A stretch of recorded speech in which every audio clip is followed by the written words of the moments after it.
బాగుంటుందేమో అని అనుకున్నా.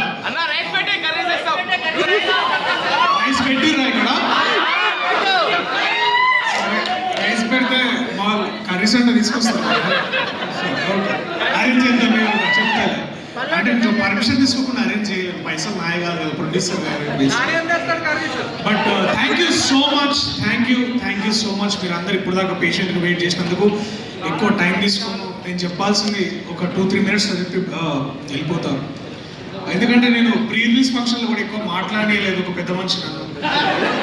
సో సరే మరి నేను మామూలు యాక్టర్ అయి ఉంటే ముందే వచ్చేది స్పీచ్. ఇప్పుడు హీరో లాస్ట్కి పెడితే స్పీచ్ ఏం మాట్లాడాలో కూడా ఒకసారి అర్థం, ఎందుకంటే అందరూ మాట్లాడేసి ఉంటారు. కానీ బట్ స్టిల్ నేను కొంచెం టైం తీసుకొని నా మనసులో మాట చెప్తా.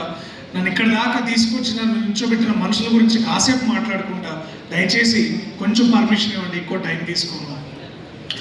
సో బలగం చేసిన తర్వాత అది ఆ బలగం అంటే చేస్తున్నంత బాగానే కానీ సినిమా పెద్ద హిట్ అయ్యి అందరు నలుగురిలోకి వెళ్ళిన తర్వాత అది చేస్తున్న ఒక రెవల్యూషన్ లాగా క్రియేట్ అయ్యి ఒక గొప్ప ప్రపంచం అయింది అది.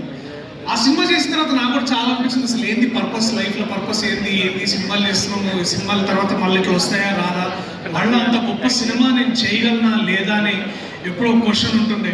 అలాంటి టైంలో నాకు ఒక ఫకీర్ దొరికిండు.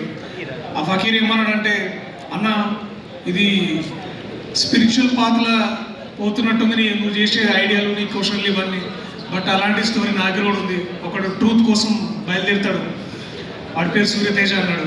ఆ ఫకీరు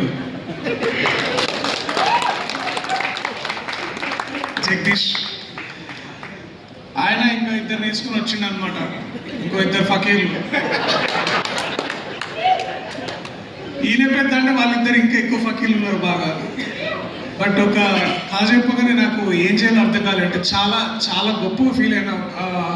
ఇలాంటి ఆలోచన చేస్తున్నందుకు నేనే I'm proud of you Jagadish అన్న అనుకున్నాను. ఆయనే అనుకున్నాడు కాబట్టి నేను కొత్తగా చెప్పాల్సిన అవసరం లేదు. But I'm really proud of you రా.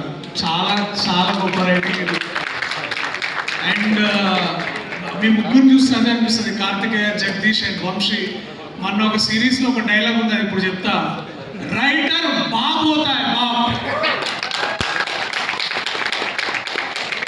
So good. సో వీళ్ళు ముగ్గురు కలిసి కథలెన్నో రాసుకున్నారు, కవితలెన్నో పాడుకున్నారు, కాలాలు దాటారు, యుద్ధాలు చేశారు కోర్టు కోసం. వీళ్ళ ముగ్గురు వెనకాల నేను కూడా నడుస్తుంటే ఇంకొక ముగ్గురు పక్క నుంచి చూసి, ఆకాశం తాకాలని మీకుందా, మాతో రా చూపిస్తాం మీకు ఆ సరదా అని ఇద్దరు అక్కలు వచ్చారు వెనకాల నుంచి. దీప్తి అక్క అండ్ మా ప్రొడ్యూసర్ ప్రశాంతి గారు వచ్చి, సరే దాబెట మీరు ఇప్పుడు ఆకాశం దాకా వెళ్దాం అనుకుంటున్నారా, సరే మనం ట్రై చేద్దామంటే సరే దాదా అని ఒక రాకెట్లో కూర్చోబెట్టారు అనమాట. ఆ రాకెట్కి మేమందరం కూర్చుంటే దాన్ని నడిపించింది మా నాని అన్న. ఆయన ఆకాశం కాదు చుక్కల దాకా తీసుకుపోయాడు మమ్మల్ని. మా చుక్కల్లో చంద్రుడు మా నాని అన్న. థ్యాంక్స్ అన్న. ఇది మీరు నమ్మకపోయి ఉంటే ఇక్కడ దాకా వచ్చి ఉండేది కాదు. అది అందరం చెప్తున్నాం, మళ్ళీ చెప్తున్నాం.